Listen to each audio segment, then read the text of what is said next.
Sa loob ng marangyang opisina ng The Very Enterprises, abala si Nate sa pagbubukas ng sunod-sunod na email habang may kausap sa telepono. Ang kanyang mukha ay seryoso, at ang bawat kilos niya ay nagpapakita ng pagiging isang bihasang negosyante. Hindi pa man natatapos ang isang tawag, tumunog na agad ang kanyang cellphone, isang malinaw na senyales ng kanyang walang tigil na trabaho. Hindi ko kailangan ng paliwanag. Kung hindi nila kayang ibigay ang hinihingi natin sa tamang oras, maghanap tayo ng ibang supplier, malamig niyang sabi bago ibinaba ang tawag. Ang boses niya ay puno ng awtoridad. Sir, narito na po ang report tungkol sa expansion project sa Singapore, anunsyo ng kanyang assistant na si Greg habang maingat na inilapag ang isang folder sa mesa. Kinuha ito ni Nate at mabilis na binuksan, ang kanyang mga matay mabilis na nagbabasa ng bawat detalye. Para sa kanya, ang bawat segundo ay mahalaga, ang bawat minuto ay may katumbas na milyon. May naayos na ba tungkol sa investors meeting sa Hong Kong? Tanong niya nang hindi inaalis ang tingin sa dokumento. Opo, sir, nakapag-schedule na po ito para sa susunod na linggo, sagot ni Greg nang may respeto. Tumango si Nate, hindi na nag-aksaya ng oras sa anumang dagdag na usapan. Para sa kanya, negosyo ang una, pangalawa, at pangatlong prioridad sa buhay. Wala siyang interes sa labas ng kanyang trabaho. Sa katunayan, halos hindi na niya matandaan kung kailan siya huling umuwi nang hindi bitbit ang laptop o nagbukas ng email bago matulog. Madilim na ang paligid nang dumating si Nate sa tapat ng kanyang mansyon matapos ang isang mahabang araw sa opisina. Tahimik ang kabahayan, tanging ang tunog ng makina ng kanyang mamahaling sasakyan ang maririnig habang pumapasok siya sa malawak na driveway. Ngunit bago pa niya may parada ng maayos ang kotse, isang maliit na figure ang biglang sumulpot sa kanyang harapan. Muntik na niyang mabundol ito. Napamura siya, agad inapakan ng preno. Huminto ang sasakyan sa huling segundo. Nanlaki ang kanyang mga mata sa takot. Agad siyang bumaba, at sa lakas ng kanyang paglabas, bumagsak pa ang pinto ng kotse. Ano yan? Saan galing yan? Napalakas ang kanyang boses habang nakatingin sa batang nakatayo sa harapan ng kanyang sasakyan.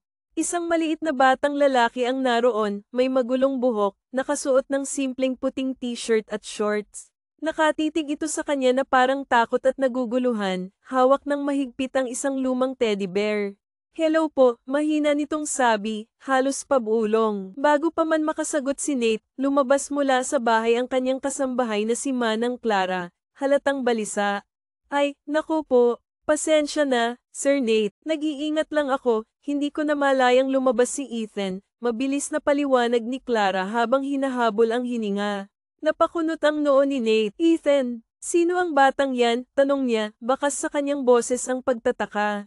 Lumapit si Clara at maingat na hinawakan ang balikat ng bata. Sir, siya po ang anak ni Ma'am Sofia. Iniwan niya po sa inyo. Dumating po sila kanina dala ang mga gamit niya. Paliwanag nito sa mahinahon ngunit alalang tinig.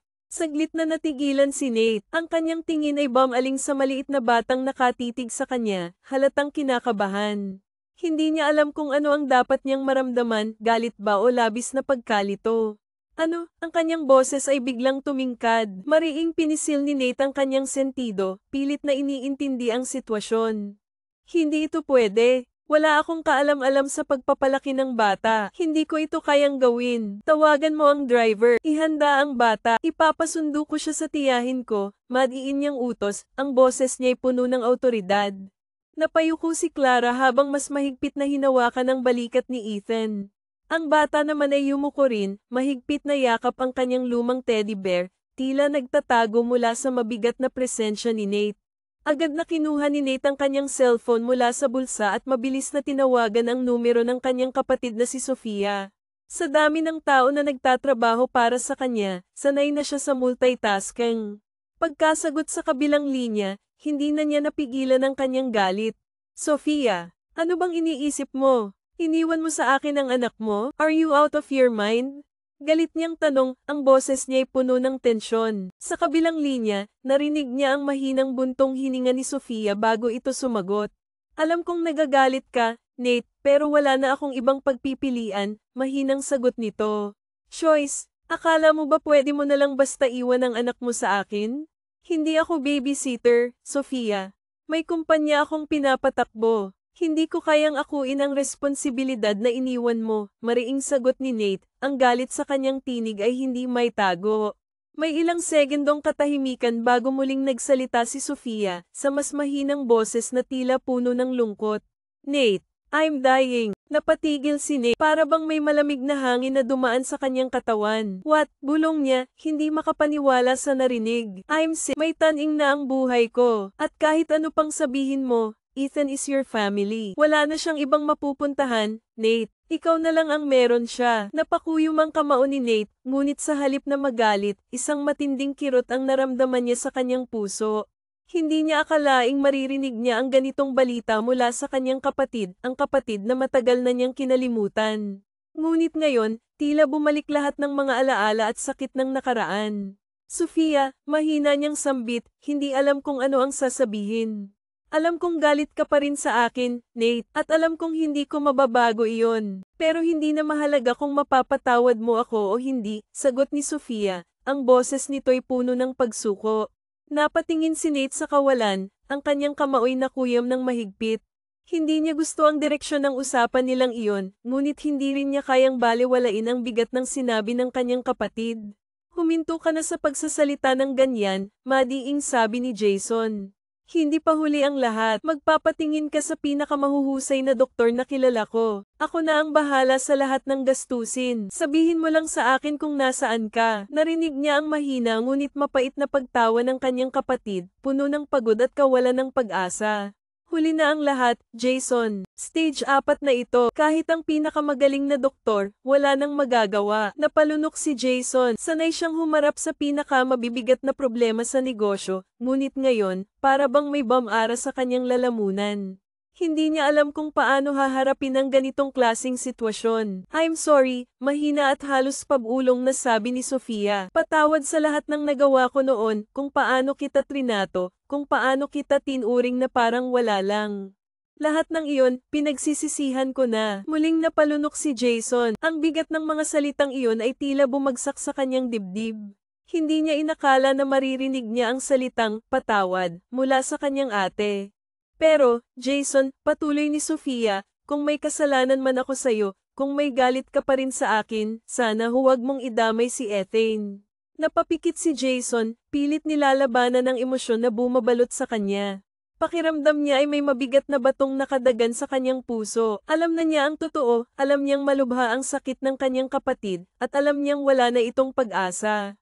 I tried to be strong for him, but he is a smart kid, Jason. He knows what's happening. Alam niya na iiwan ko na siya. Lalong bumigat ang kanyang paghinga. Sa kabila ng galit niya kay Sofia, hindi niya maitanggi ang kirot na nararamdaman niya para kay Ethane, isang batang 5 taong gulang pa lang, ngunit kailangang harapin ang realidad ng pagkawala ng ina. Please, Jason, halos pabulong na pakiusap ni Sofia. Kung wala man akong ibang nagawang tama sa buhay ko, sana hayaan mo na gawin ito para sa anak ko. Kahit hindi mo na ako mapatawad, kahit hindi mo ako mahalin bilang kapatid, pero sana matutunan mong mahalin si Ethane. Napahawak si Jason sa kanyang mukha, pilit nilalabanan ang luha na gustong kumawala. Hindi siya sigurado kung kaya niyang ibigay ang hinihingi ng kanyang kapatid. Hindi niya alam kung paano maging isang guardian, isang pamilya. Ngunit alam din niya na wala nang ibang mapupuntahan ang bata. At kahit hindi niya pa masabi, may bahagi ng puso niya na nagsasabing hindi niya kayang talikuran si Ethane. Nang matapos ang tawag, nanatili siyang nakaupo, hindi makagalaw. Pakiramdam niya ay naubusan siya ng hangin. Hindi siya sanay sa ganitong klaseng sitwasyon, sa bigat ng emosyon at responsibilidad na biglang bumagsak sa kanya. Sir, maingat na tanong ni Manang Clara, na nakatayo sa tabi niya, halatang nag-aalangan. Ihahanda ko na po ba ang mga gamit ni Ethan? Saglit siyang nanatili sa katahimikan. Pinagmasdan niya ang batang lalaki na tahimik na nakaupo sa gilid, mahigpit na yakap ang kanyang lumang teddy bear. May lungkot sa mga mata nito, isang kalungkutan na hindi nararapat maranasan ng sinumang bata. Napabuntong hininga si Nathaniel bago tumingin kay Clara. Huwag na, maghanda ka na lang ng hapunan, Manang Clara. Ethan will stay. Nanlaki ang mga mata ni Ethan nang marinig ang sinabi ng kanyang tiyuhin, para bang hindi makapaniwala. Ang liwanag ng pag-asa ay biglang sumilay sa kanyang mukha. Talaga po, tanong ng bata, puno ng pananabik ang boses. Bago pa man makasagot si Nathaniel, biglang tumakbo si Ethan papunta sa kanya at niyakap siya ng mahigpit. Natigilan si Nathaniel, halatang hindi sanay sa ganitong pisikal na pagpapakita ng damdamin. Ramdam niya ang liit ng katawan ng bata at ang higpit ng yakap nito, na para bang natatakot itong mawala siya anumang sandali. At sa unang pagkakataon, may kung anong pumukaw sa puso ni Nathaniel, isang pakiramdam na matagal na niyang kinalimutan. Hindi pa niya alam kung paano, pero sa gabing iyon, alam niyang hindi na niya kayang talikuran ang responsibilidad na iniwan sa kanya. Pagkatapos ng hapunan, nagkulong si Nathaniel sa kanyang opisina, pilit binabalik ang atensyon sa trabaho. Ngunit kahit anong pilit niyang magbasa ng reports at mag-check ng emails, hindi niya maialis sa isipan ang munting bata na ngayon ay nasa loob na ng kanyang tahanan. Maya-maya, narinig niyang bumukas ang pinto at sumilip si Manang Clara. "Sir, pinapatulog ko na po si Ethan, pero..." Tumigil ito sandali, halatang nag-aalangan. "Tuwing lalabas po ako ng kwarto, umiiyak siya." "Takot na takot, sir." Napasinghap si Nathaniel. Hindi siya sanay sa ganitong klaseng sitwasyon. Kung ito ay isang negosasyon sa boardroom o isang multi-billion deal, alam niya kung paano aayusin.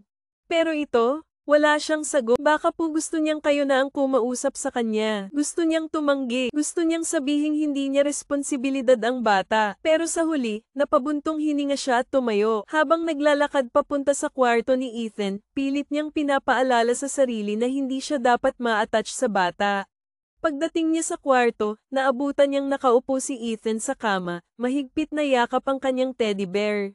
Puno ng takot ang mga mata nito, at halatang kanina pa umiiyak. "Tama na yan. Anong problema mo?" tanong ni Nathaniel, pilit pinapanatili ang malamig na tono. Tumingala si Ethan sa kanya, bakas ang pag-aalangan sa mukha nito. "Natatakot po ako, Tito Nathaniel." Napahinga ng malalim si Nathaniel, pilit pinipigilan ang pag-iling. "Bakit ka natatakot? May multo ba rito?" Sarkastikong tanong niya.